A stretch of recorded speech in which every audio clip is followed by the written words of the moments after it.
That's one of the important lessons, to be here, boots on the ground, to go to customers, to meet them face to face, to have these interactions, to establish this kind of connections. Because in the end of the day, all of us are people, and people want to help each other. This is where it all begins, so say goodbye to all your fears, all your doubts. This is where they die.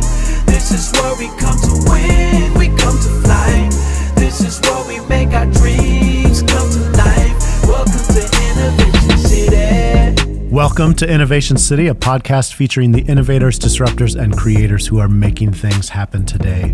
My name is Michael T. Johnson, and I'm here with my co-host Tyler Kelly. We are at Venture Cafe St. Louis tonight. So Venture Cafe is the #1 largest gathering of entrepreneurs anywhere in the world. So it's a pleasure being here, and it's a pleasure being here with special guests tonight. We have Uri Fleyder-Kotler with us tonight. Thank you for being here, Uri. Thank you for inviting me. It's a pleasure to be here. I'm really excited tonight. We're with Uri, who is the CEO of Narya Security. That is correct. And Uri, you're an experienced manager in security research. You hold a CISSP. That's right. Which is a certification in security, essentially. Right.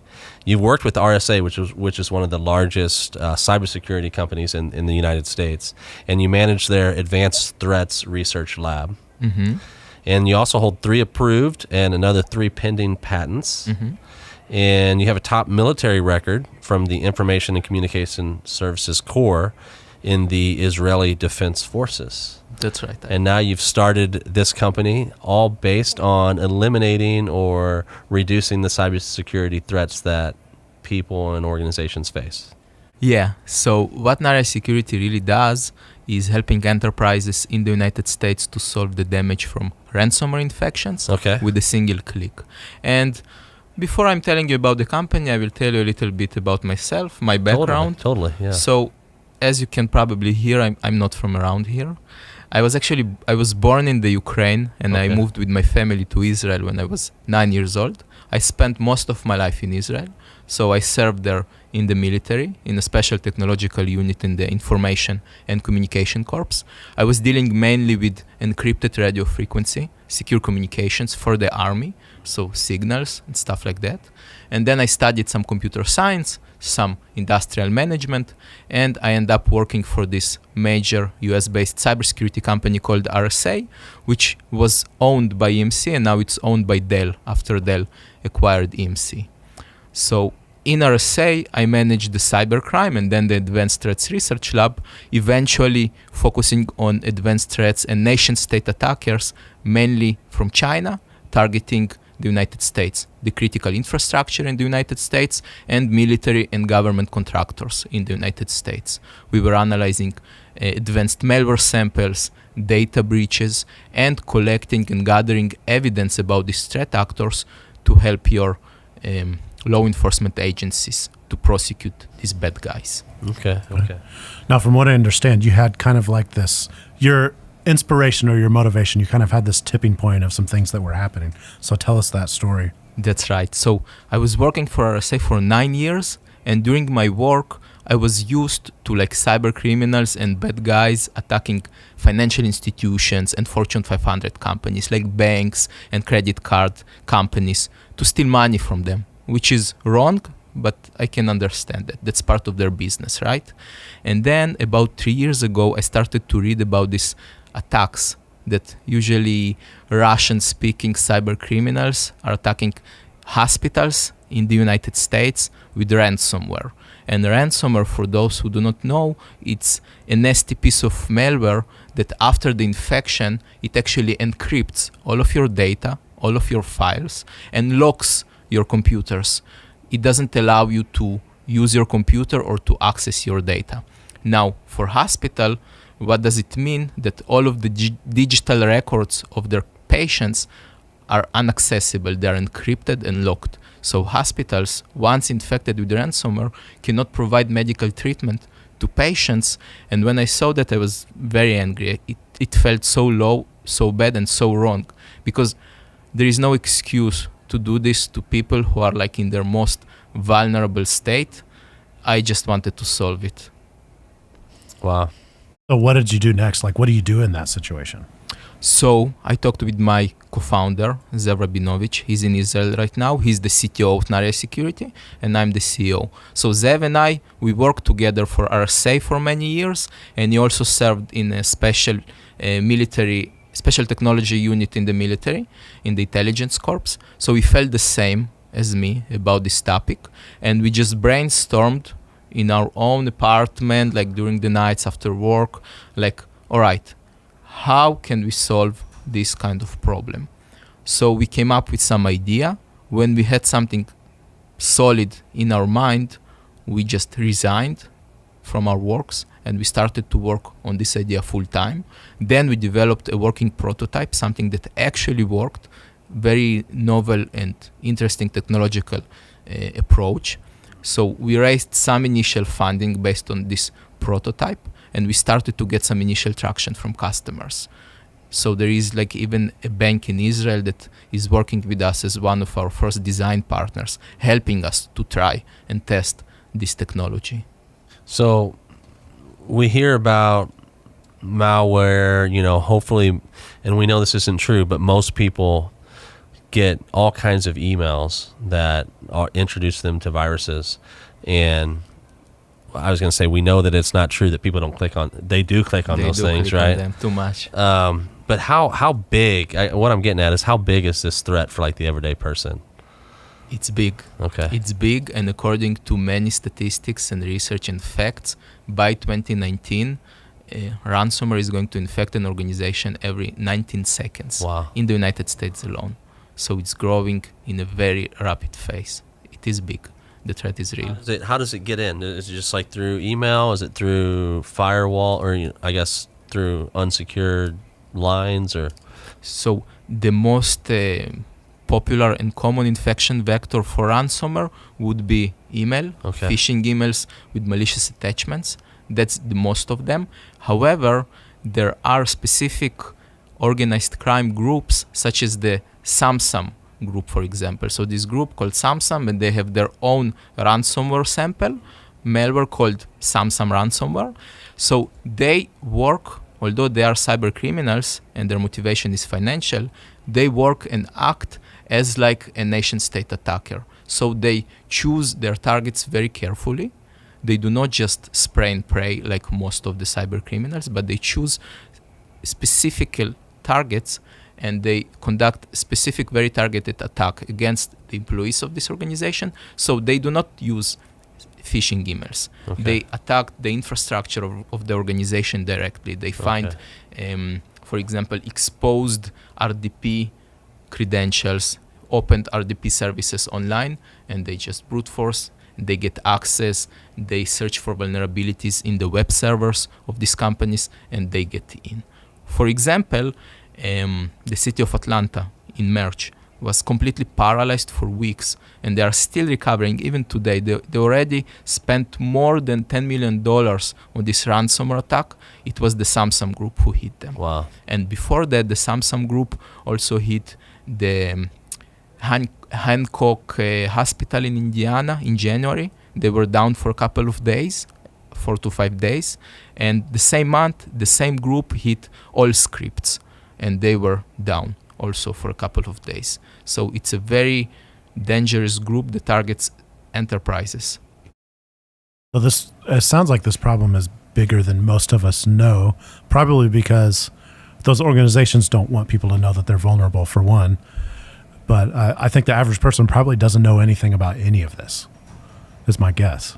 Well, we keep hearing more and more about ransomware in the headlines, like on a daily basis. So even I surprised how like the day-to-day ordinary people starting to get themselves familiar with this threat, which is good because they should think about the emails they receive, and they should think about security.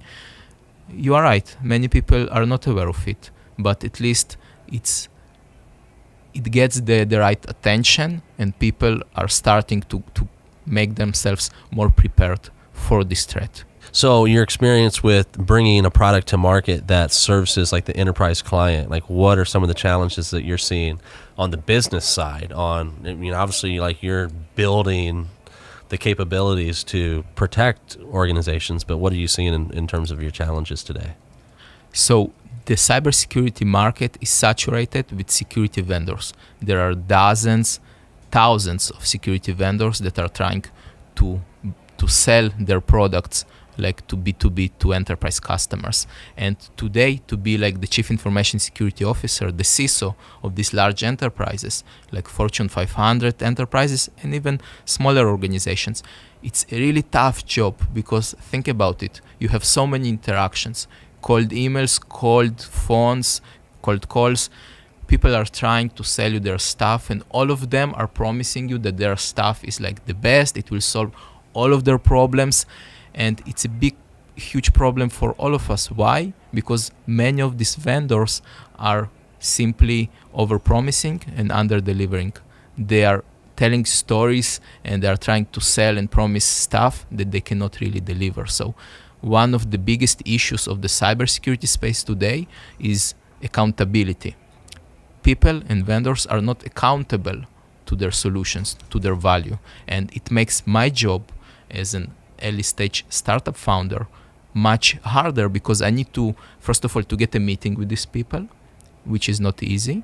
And then I need to explain to them and prove to them that our solution really works and really can bring them value. And it's not just another vendor that is promising them some stories that would never happen. So your job's already harder because there's bad actors in the industry.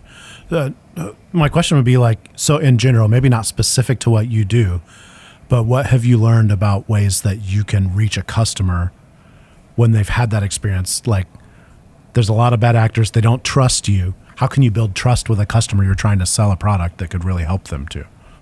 So first of all, personal connection and personal introductions.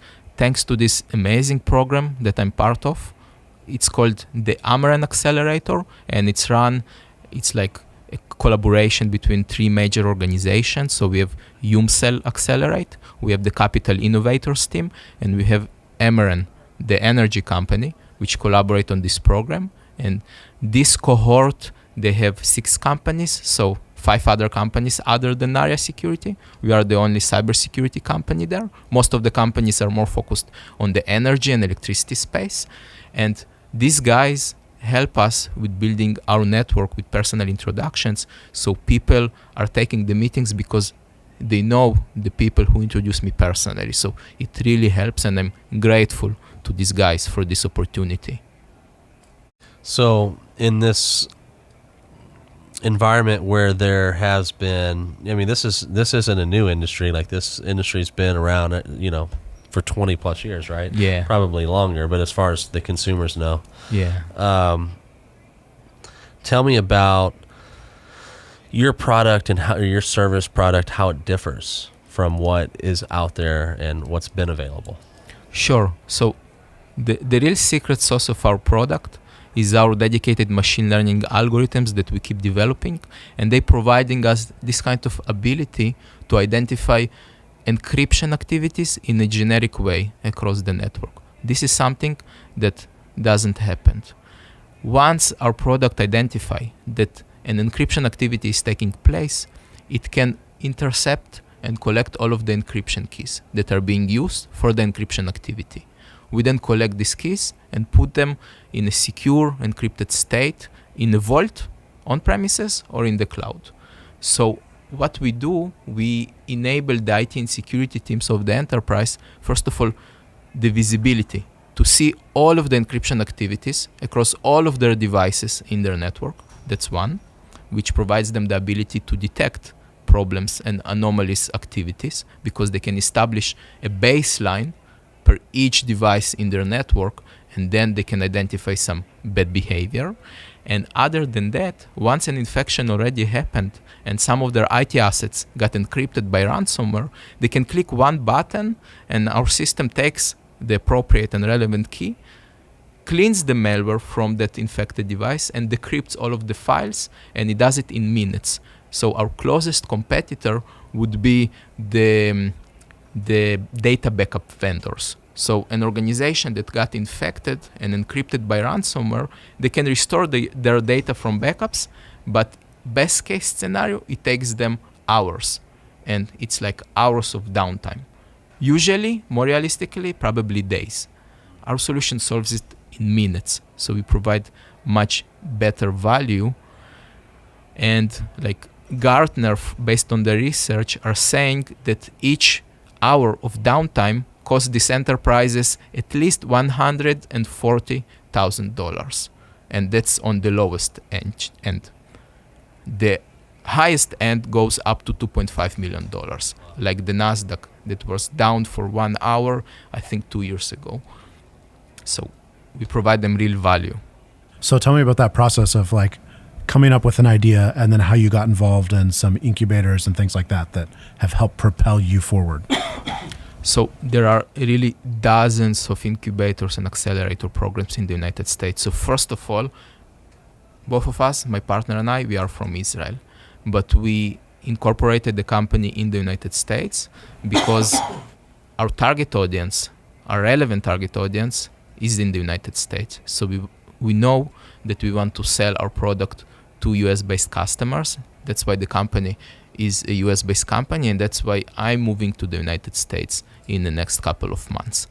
So we were looking for accelerator programs in the United States to get this kind of network of introductions and this kind of help to start operating in this market. And there were like really dozens of options. And then I saw this kind of offer from the Amaran Accelerator. I think it was on the F6S website. There are plenty of other accelerators there. And what was really unique about this program is that it provides you the ability to work with the Fortune 500 utility company, which is one of our strategical verticals that we identified. I don't think any other program out there can give an early stage startup this kind of unique access to a Fortune 500 company with this kind of weekly support from them. This is really unique, and it's so helpful to our progress. Plus it gives you like a built-in credibility. You're a startup, you've got an established company associated with you. So other than investing $100K, which it's not unique, like many other accelerator programs do that as well. But first of all, they give us a dedicated liaison team. So we have like 5 guys from different departments in Amaran meeting with me on a weekly basis, and I get to ask them any question that I want and receive their genuine feedback and answers. They help us on building our strategy for go-to-market, for pricing, and they also help us with testing our software in their own network. So they give us this unique access to gain this credibility to prove that our solution is real, it really works, it really brings value. So we have this credibility for them.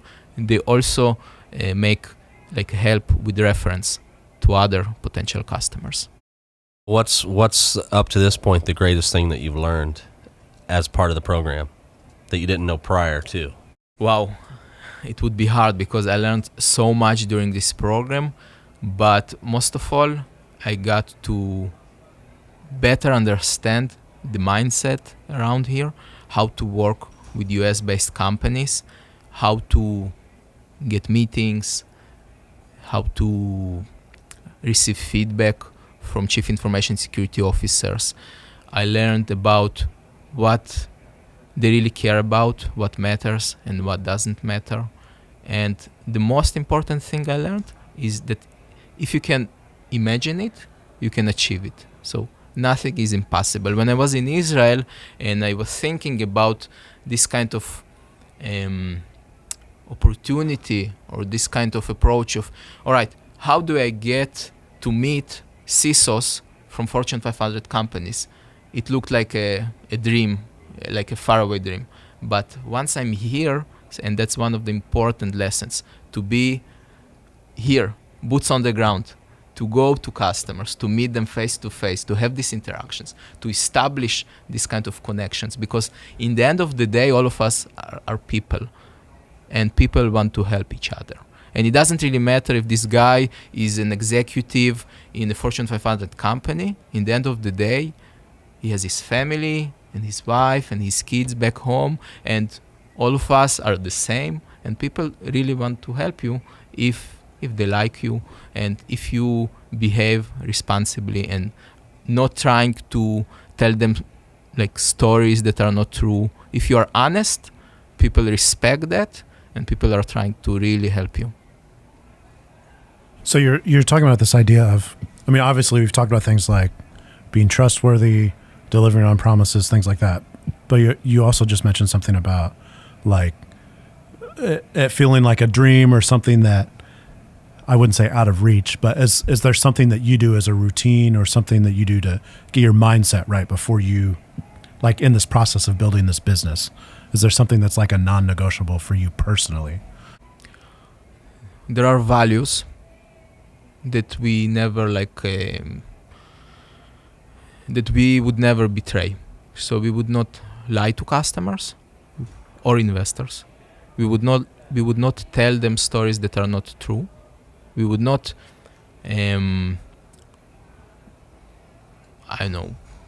show them like a picture of something that is not honest.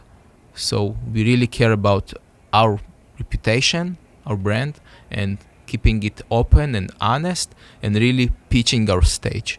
So we tell, I think I like this phrase, say what you mean and mean what you say. And that is really guiding me in all of my meetings, in all of my customer interactions and investor interactions. So I would recommend to any entrepreneurs out there to just be honest and say what they mean and mean what they say. Along those lines, for entrepreneurs looking to get into an accelerator, what advice would you have for those people? How do they go about it? What's the secret to getting into something like the Amarin Accelerator? I wouldn't say there is any special secret there. There must be a strategic fit, like the needs of Amarin and what you're trying to build. I don't think it's a good idea to build a company for investors. You should build a business for your customers, not for your investors. If there is a fit to some strategic need with investors or accelerator programs, great, do that. If there is no fit, then just keep looking for the right program for you, because there are really dozens and hundreds of programs out there. So I would say personal integrity is important, working hard is important, and personal sacrifice is important as well. It's like, what are you willing to do? What are you willing to sacrifice for your business to be successful? Because for me, I'm here for 3 months. My wife is in Israel. It's not easy. Well, I'm traveling to Israel every month for 1 week to meet my friends, to meet my wife, my family. But it's really tough to be here, like on my own. And at least I get this kind of free time to work on my business, so I don't have any distractions. So I just work for, 14 hours per day on my business. That's a good opportunity. But on the other side, the weekends are very lonely. Yeah. So you need to sacrifice, and I'm willing to do whatever it takes for the business to be successful. So for people out there, specifically enterprise, if there's enterprise listeners, how can they get in touch with your company, and what makes the ideal customer for you? What types of enterprises does your software or your service, your product service? All those good questions for the people out there that might be a perfect fit for you.